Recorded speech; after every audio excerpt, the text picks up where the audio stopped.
Hey everyone, welcome back to another video. And in this video, I'm going to talk about how to reset PIN on your Messenger on your iPhone. So let me directly get into this step. So first one, just go over here in the Messenger.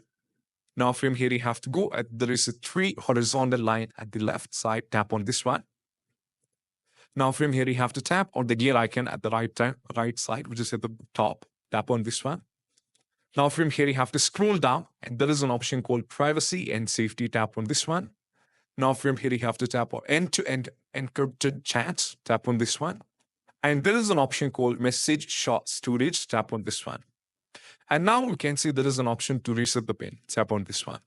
Now you can create your PIN. If you are already given one PIN and you forgot it somehow, just give this one. And you can type it once again. And right now, as you can see, we have successfully recreated or we have reset your PIN on your Messenger. And this is how we can do this. I hope this quick video is helpful. Don't forget to subscribe. See you soon next video. Bye.